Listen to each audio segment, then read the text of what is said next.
Allô, dans cette capsule, on introduira les nombres décimaux. Avant de commencer, il faut comprendre qu'un nombre décimal contient deux parties.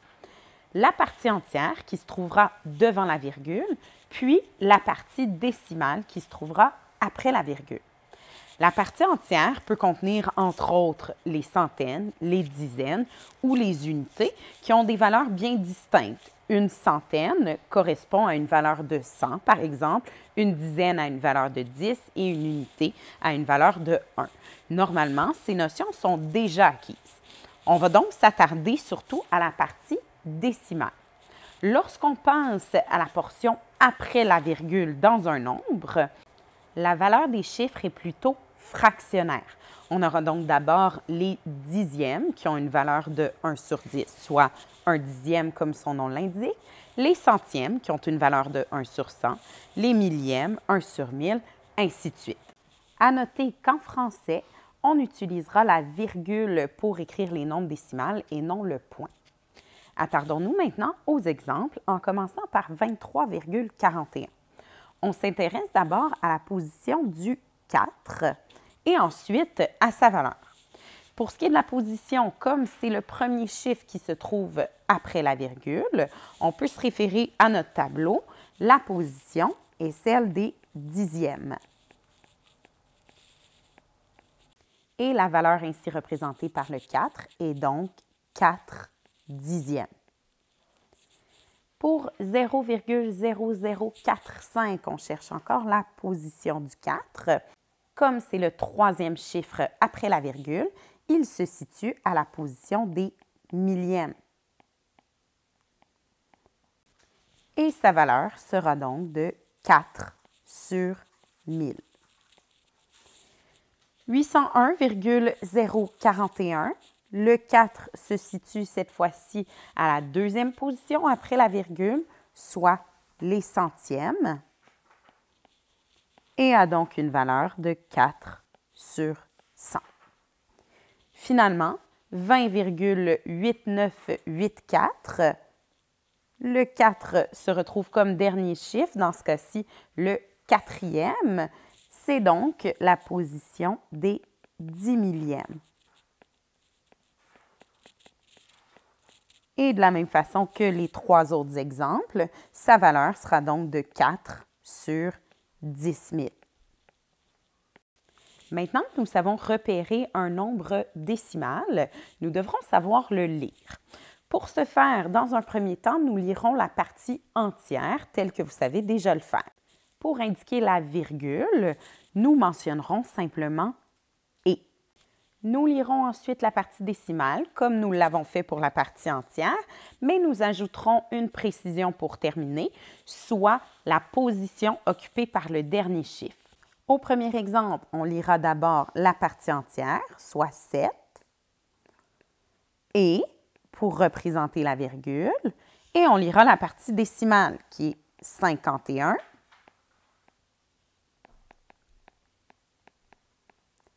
à laquelle on ajoutera la position occupée par le dernier chiffre dans ce cas-ci, qui est 1, qui se situe à la position des centièmes. On lira donc 7 et 51 centièmes. Au deuxième exemple, la partie entière est 12 et 3 dixièmes, comme le 3 dans la portion décimale, soit le dernier chiffre, occupe la position des dixièmes. Nous avons ensuite 34, soit la partie entière du nombre, et 506 millièmes, comme le 6, soit le dernier chiffre de la partie décimale, est à la position des millièmes. Dans le dernier nombre en exemple, la partie entière est nulle. Elle vaut donc 0. On lira donc tout de suite la partie décimale, soit 23.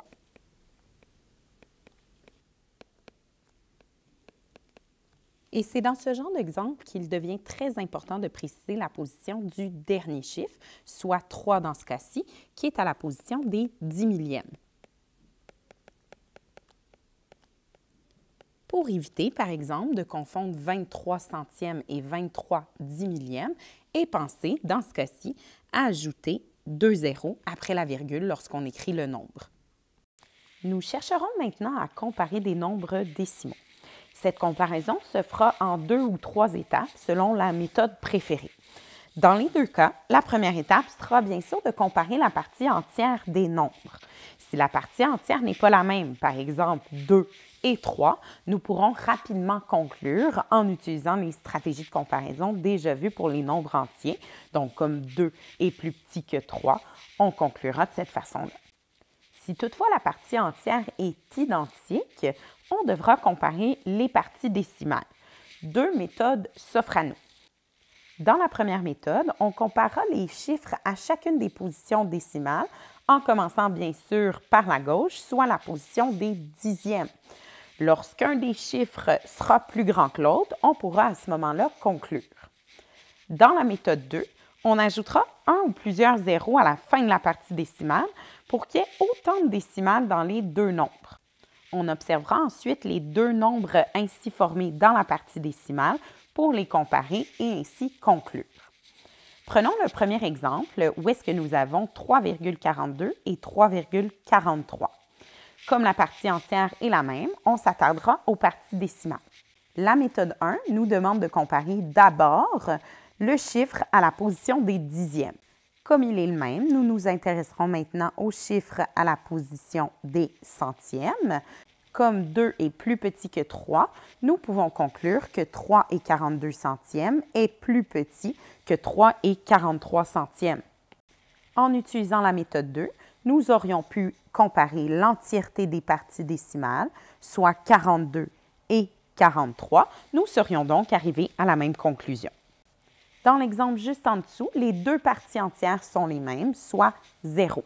Nous procéderons donc comme tout à l'heure pour la méthode 1 en comparant d'abord les dixièmes, soit 0 et 5. Nous pouvons donc tout de suite conclure, comme 5 est plus grand que 0, 60 millièmes est donc plus petit que 50 centièmes. Si nous avions comparé l'entièreté des décimales, dans le premier cas, nous avons 3 décimales, tandis que dans le deuxième cas, nous en avons seulement 2. Nous devons donc en ajouter une troisième et nous comparons ainsi 500 millièmes et 60 millièmes. 60 millièmes est bien sûr plus petit que 500 millièmes. Nous arrivons donc à la même conclusion.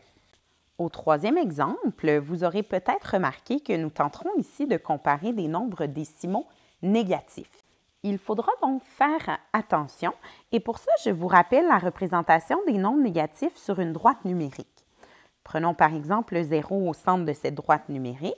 À droite, nous aurons les nombres naturels, soit 1, 2 ou 3. Et à gauche, moins 1, moins 2 et moins 3. Si nous comparons 2 et 3, deux entiers positifs, comme 2 est plus à gauche sur la droite numérique, 2 est ainsi plus petit que 3. Toutefois, si nous comparons moins 2 et moins 3, comme c'est moins 3 qui est plus à gauche sur la droite numérique, moins 3 est plus petit que moins 2. C'est de cette façon que nous devrons donc comparer moins 1 et 48 centièmes et moins 1 et 53 centièmes. Prenons donc les deux parties décimales. Comme les deux parties comportent le même nombre de décimales, nous pourrons les comparer avec la méthode 2. Nous avons ici moins 48 centièmes, c'est la valeur représentée par la partie décimale si on considère que c'est un nombre négatif, et moins 53 centièmes. Ainsi, moins 53 centièmes est plus éloigné du zéro que moins 48 centièmes et donc moins 53 centièmes est plus petit que moins 48 centièmes, ce qui nous permet de conclure que moins 1 et 48 centièmes est plus grand que moins 1 est 53 centièmes. Passons maintenant au quatrième exemple. Avec la méthode 1, nous pouvons tout de suite observer que les dixièmes n'ont pas la même valeur. Dans le premier cas, nous avons 0 dixième et dans un deuxième cas, 1 dixième. Donc, 2 et 1 centième est plus petit que 2 et 1 dixième. Vous auriez pu encore une fois utiliser la méthode 2 en rajoutant un 0 à droite pour avoir 2 décimales dans chaque cas. 1 centième est plus petit que 10 centièmes. On arrive à la même conclusion. Pour le cinquième exemple, on revient à nos nombres négatifs. J'utiliserai ici la deuxième méthode et j'ajouterai donc un 0 à droite pour avoir un total de 3 décimales dans les deux cas. Je comparerai donc moins 66 millièmes et moins 70 millièmes. Et comme moins 66 millièmes est plus proche du 0 sur une droite numérique et donc plus à droite, moins 66 millièmes est plus grand que moins 70 millièmes. Nous arrivons finalement au dernier exemple. En utilisant la première méthode, nous pouvons comparer les dixièmes, qui ont dans ce cas-ci la même valeur, et poursuivre avec les centièmes. Comme 2 est plus grand que 1, nous pouvons conclure que 5 et 62 centièmes est plus grand que 5 et 614 millièmes. Dans certains contextes, il pourra arriver qu'on voudra arrondir des nombres décimaux. Pour ce faire, nous devrons d'abord repérer le chiffre à la position à arrondir, donc la position souhaitée. Ensuite, nous devrons repérer le chiffre à droite de la position à arrondir. Si ce chiffre est de 0, 1, 2, 3 ou 4, donc de moins de 5, le chiffre à la position à arrondir restera le même. Si toutefois ce chiffre est de 5, 6, 7, 8 ou 9, soit 5 ou plus, on ajoutera 1 au chiffre de la position à arrondir. Nous remplacerons ensuite, au besoin, tous les chiffres à droite de la position à arrondir par des zéros. Dans le premier exemple, nous voulons arrondir au dixième. Repérons donc d'abord le nombre à la position des dixièmes, qui dans ce cas-ci est 7. Le nombre à sa droite est 3, qui est un nombre plus petit que 5. Nous pourrons donc arrondir en conservant le 7 à la position des dixièmes, ce qui nous donnera donc 145 et 7 dixièmes.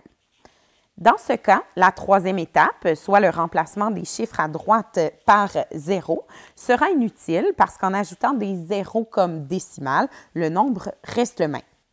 J'attire également votre attention sur le symbole qui a été utilisé pour arrondir.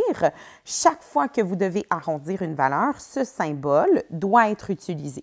Il peut parfois remplacer le symbole égal ou être utilisé dans ce cas-ci pour désigner directement l'arrondissement. Dans le deuxième exemple, on veut arrondir au 10 millième. Le chiffre à la position des 10 millièmes est encore une fois 7. Dans ce cas-ci, le chiffre qui suit est 6, un chiffre plus grand que 5, ce qui nous demandera d'augmenter la valeur de 7 d'1. Nous aurons donc une valeur arrondie d'environ 78 et 88 10 millièmes. Au troisième exemple, nous voudrons arrondir à l'unité de 1000. L'unité de 1000, ici, est représentée par le chiffre 3, qui est suivi à sa droite par le chiffre 5. 5 correspond à la deuxième catégorie, soit 5 ou plus. On devra donc ajouter un chiffre à la valeur de 3, ce qui nous donnera environ 754 000. Vous aurez constaté que dans ce cas-ci, l'ajout des zéros est importante parce que 754 n'est pas la même chose que 754 000. Donc, le remplacement des chiffres aux positions des centaines, des dizaines et des unités par zéro est essentiel dans ce cas-ci. Au dernier exemple, nous voudrons arrondir à l'unité, unité représentée par 3. Malgré la virgule, nous irons quand même observer la valeur du chiffre à droite du 3, qui est 8, ce qui nous forcera donc à augmenter la valeur du chiffre à arrondir, ce qui nous donnera donc un arrondissement d'environ 24. Finalement, la valeur accordée à chacune des positions dans un nombre nous permet de décomposer ce nombre de plusieurs façons différentes. Prenons par exemple le nombre 347 et 562 millièmes. Les 3 centaines ont une valeur de 300, les 4 dizaines ont une valeur de 40, les 7 unités ont une valeur de 7, les 5 dixièmes ont une valeur de 5 dixièmes, les 6 centièmes de 6 centièmes et les 2 millièmes de 2 millièmes. On pourra ici décomposer toutes ces valeurs pour obtenir ce qu'on appelle une forme développée. Chacune des formes développées se construira de la même façon. Nous utiliserons d'abord le chiffre à la position donnée que nous voudrons multiplier par la valeur de la position. Cette valeur sera toutefois représentée de différentes façons selon la forme développée choisie.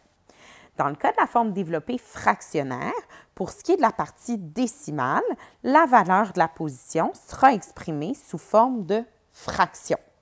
Dans le cas de la forme développée exponentielle, la valeur de la position sera exprimée par une puissance de 10. Par exemple, 10 à la 2, qui donne en fait 100. J'attire votre attention sur la partie décimale encore une fois. Vous observerez l'apparition d'exposants négatifs.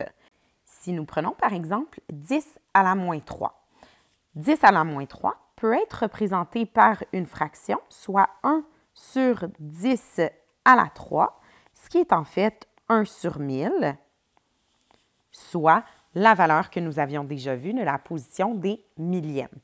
Finalement, la forme développée décimale nous permet d'écrire la valeur de la position sous forme décimale, par exemple 1 dixième, 1 centième, puis 1 millième. C'est ce qui met fin à l'introduction sur les nombres décimaux. Merci beaucoup.